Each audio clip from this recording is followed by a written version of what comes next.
Hello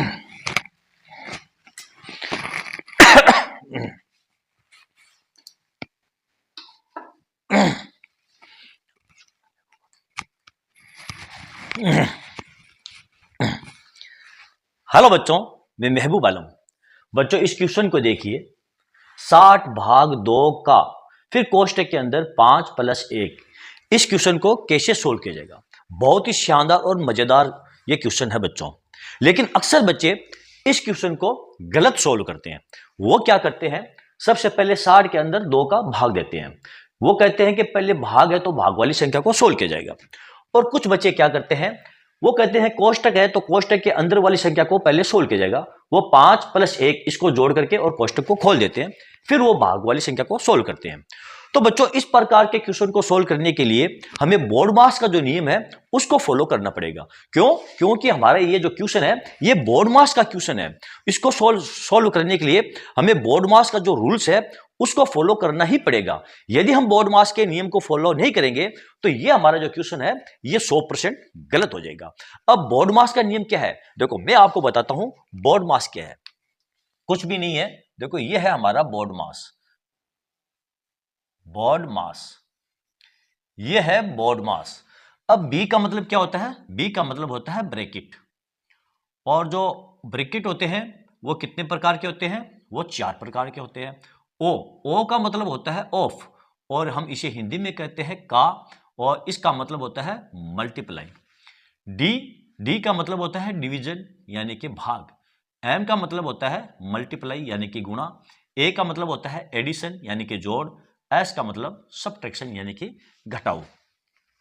हमें हमारे question को इस क्रम में सोल्व करना पड़ेगा। अब यहां पर देखो सबसे पहले क्या आया है? ब्रैकेट।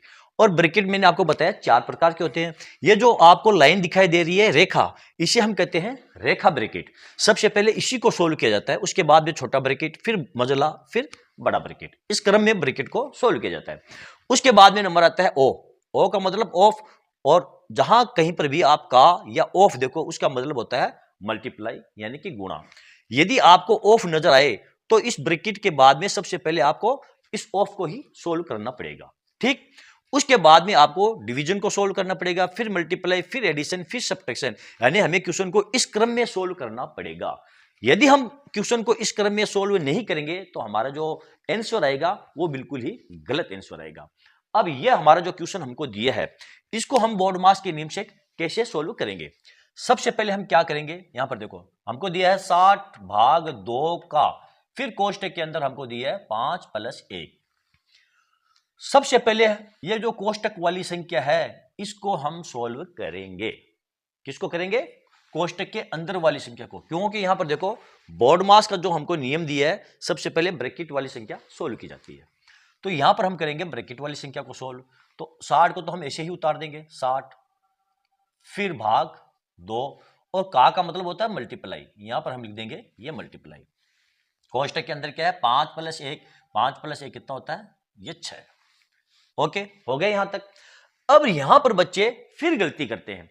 क्या गलती करते हैं? वो पहले भाग वाली संख्या को सोल्व करने लगते हैं, क्योंकि यहां पर उन्होंने मल्टीप्लाई उतार लिया। अब वो इस का को भूल जाते हैं और ना ही इस बोर्डमास के नियम की तरफ वो ध्यान देते हैं। वो डायरेक्ट कहते हैं कि भी पहले भाग वाली संख्या सोल्व की जाएगी, फिर गुणे वाली संख्या सोल्व की जाएगी। तो वो 2 का भाग 60 के अंदर देते हैं। तो हमें ऐसा नहीं करना है। सबसे पहले हमें ये मल्टीप्लाई वाली संख्या है इसको हमें सोल्व करना है, क्योंकि ये कौन सी मल्टीप्लाई है? ये का वाला मल्टीप्लाई है। यदि ये का वाला मल्टीप्लाई नहीं होता, यहां पर का नहीं होता, तो फिर हम पहले क्या करते? ये भाग वाली संख्या को सोल्व करते। तो यहां पर हम लिखेंगे 60 फिर भाग 6, 2 को गुणा करेंगे तो ये आ जाएंगे 12। अब आप 12 का भाग 60 के अंदर दे दो, यानी कि 60/12। इसको आप काट दो, बराबर ये 5 आपका आंसर है। ओके बच्चों, चलो देखते हैं हमारा अगला क्वेश्चन। बच्चों ये रहा हमारा नेक्स्ट क्वेश्चन, 20/2 फिर कोष्टक 3+2। ये वैसा ही क्वेश्चन है जो अभी हमने क्वेश्चन नंबर 1 को सोल्व किया था। थोड़ा सा फर्क है। क्या फर्क है? यहां पर यदि आप ध्यान दो तो पहले वाला जो क्वेश्चन हमने सोल्व किया था क्वेश्चन नंबर 1 को, उसमें यहां पर का दिया हुआ था, यहां पर का दिया हुआ था, यहां पर का नहीं दिया है। इस क्वेश्चन के अंदर का नहीं दिया है। डायरेक्ट आपको 2 दे करके और कोष्टक के अंदर 3 + 2 दिया है। तो इस क्वेश्चन को हम कैसे सोल्व करेंगे? देखो ये भी बोर्ड मास वाला ही क्वेश्चन है हमारा, कहा नहीं दिया है लेकिन ये क्वेश्चन हमारा बोर्ड मास वाला ही है और इसमें भी हमको बोर्ड मास का जो नियम है उसको फॉलो करना ही पड़ेगा। तो सबसे पहले हम क्या करेंगे? देखो 20 फिर भाग ये 2। सबसे पहले कोष्टक के अंदर वाली जो संख्या है उसको हम सोल्व करेंगे। तो कितना जाएगा? 3 और 2 5। ठीक है। अब यहां पर देखो कोष्टक के बाहर यहां पर कोई भी चिन्ह नहीं है, तो इसका मतलब ये हुआ 5 और 2 के बीच में गुणा का चिन्ह है। तो यहां पर हम लिख देंगे 20 फिर भाग 2 और यहां पर गुणा का चिन्ह लगा देंगे। ठीक है। और यहां पर हम लिख देंगे ये 5। अब क्या करेंगे? देखो पिछले क्वेश्चन में हमने किया था पहले गुणे वाली संख्या को सोल्व किया था, फिर हमने भाग वाली संख्या को सोल्व किया था। इस बार हम क्या करेंगे? पहले भाग वाली संख्या को सोल्व करेंगे। क्यों? क्योंकि ये जो चिन्ह है मल्टीप्लाई वाला, ये का वाला या ऑफ वाला चिन्ह नहीं है, ये साधारण मल्टीप्लाई वाला चिन्ह है। ठीक है। तो सबसे पहले हम 2 का भाग 20 के अंदर देंगे, तो कितनी बार जाएगा? भाग जाएगा हमारा ये 10 मरतबा। ठीक। अब 10 और 5 को गुणा करेंगे, 10 गुणा ये 5, तो बराबर कितना जाएगा आपका? ये 50। और ये आपका आंसर है। ये आपका क्या है? आंसर है। ओके बच्चों, चलो देखते हैं हमारा नेक्स्ट क्वेश्चन। बच्चों ये रहा हमारा अगला क्वेश्चन। क्या दिया है? देखो 30 भाग 3 का फिर कोष्टक के अंदर 1/3 और उसका हमें दिया है स्क्वायर। तो इस क्वेश्चन को हम कैसे सोल्व करेंगे?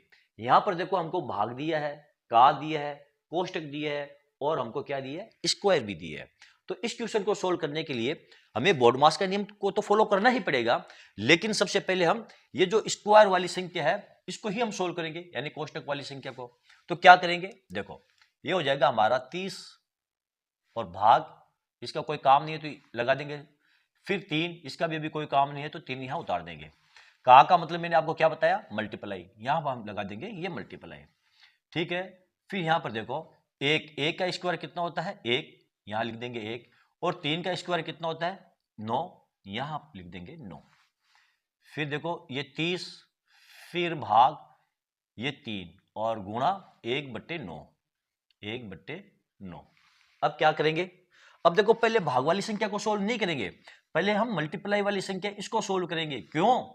पिछला जो क्वेश्चन था उसमें हमने क्या किया था? पहले भाग वाली संख्या को सोल्व किया था, क्योंकि ये का नहीं था। ये जो मल्टीप्लाई है ये का वाला मल्टीप्लाई है, तो पहले आप इस मल्टीप्लाई को ही आप सोल्व करोगे। तो देखो इस 3 से ये 9 को हम आराम से काट सकते हैं। कितनी मरतबा? 3 मरतबा। ये हो गया आपका 30 भाग 1/3। ठीक है। अब इस भाग वाली संख्या को सोल्व करेंगे, तो हम इस भाग को क्या करेंगे? गुणा के अंदर बदल देंगे। तो गुणा में बदलेंगे तो क्या हो जाएगा? 30 इसको बदलेंगे गुणा में, तो ये 3 ऊपर चला जाएगा और 1 नीचे आ जाएगा, यानी कि 3/1। अब आप 30 और 3 को गुणा कर लो, तो ये हो जाएगा आपका 90 और ये आपका आंसर है। ठीक है बच्चों, तो इस प्रकार के जब भी आप क्वेश्चन देखो, यानी भी यहां पर स्क्वायर देखो, तो आप स्क्वायर को आराम से सोल्व कर सकते हो। यानी कि 1 का स्क्वायर 1 है और 3 का स्क्वायर ये 9 है। ठीक है। चलो देखते हैं हमारा नेक्स्ट क्वेश्चन। बच्चों ये रहा हमारा अगला क्वेश्चन। 40 भाग 4 का फिर कोष्टक के अंदर आपको दिया है 4 + 1। इस क्वेश्चन को हम कैसे सोल्व करेंगे?